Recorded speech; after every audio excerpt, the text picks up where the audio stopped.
It's November, which is Yeah, traditionally my not Yeah. best month, yeah. because the days are getting shorter. I usually, normally by this time I have to use the SAD light, the seasonal effective light, and I usually start even in October and that.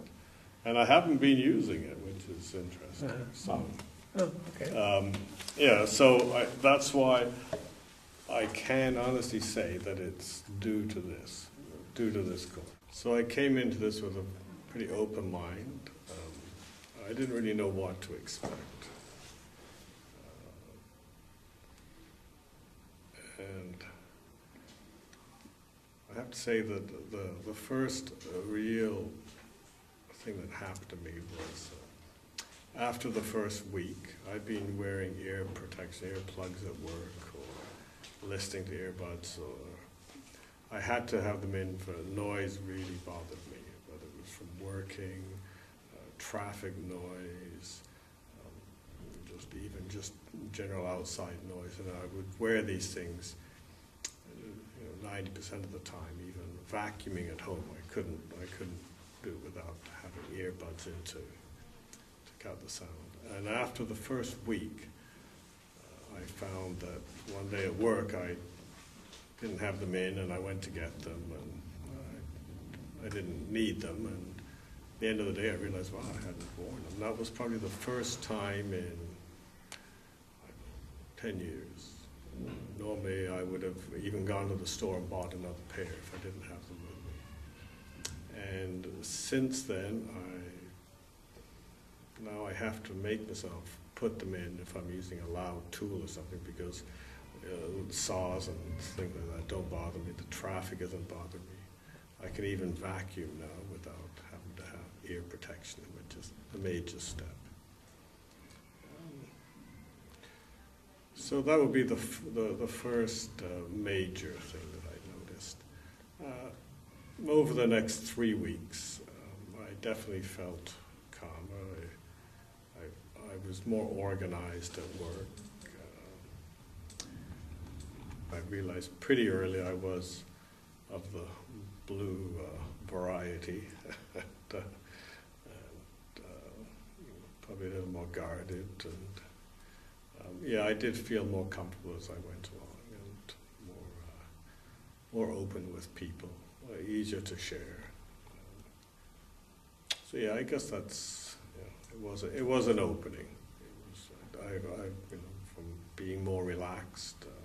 I'm not sure what I'm after. I've been involved in the personal development for the last 20 years since I discovered it, but even having all the information out there, there's something, I often say I'm looking for the key that unlocks it. The information is great, but information doesn't do anything. Mm-hmm. And no matter, it's always like I had the brakes on, in my goals, that, whether it was I don't deserve it, or and I can read all these things and, take many coaching and that, but this is the first thing that I've done, which is where I had a noticeable result with the earbuds, and which gave me validation that, yeah, there's something here that's not that hasn't been available, through hypnosis. I mean, I've had some good things with hypnosis and sessions and done some, but that didn't release the brakes. It wasn't the going forward on whatever the big goal is, if there is a big goal, or if it's just, for me, I've struggled financially all my life for whatever reason. I've looked for all the reasons why, and that'll be one big indicator for me is if I just start to allow money to come in to manifest. It's not that I couldn't make it, I just wouldn't let it in. I would find reasons not to work, it was just... So that's one thing I'm looking forward to, is just, the deserving, the allowing. And I'm looking forward to next year. So that's one thing, optimism. But not the usual false optimism of, yeah, next year is going to be better and things like that. I feel a quieter, optimism, like I can put it in first gear and then second and get it rolling. And I feel more patient about it too. I'm looking longer term. That's what I'm doing. I'm thinking longer term.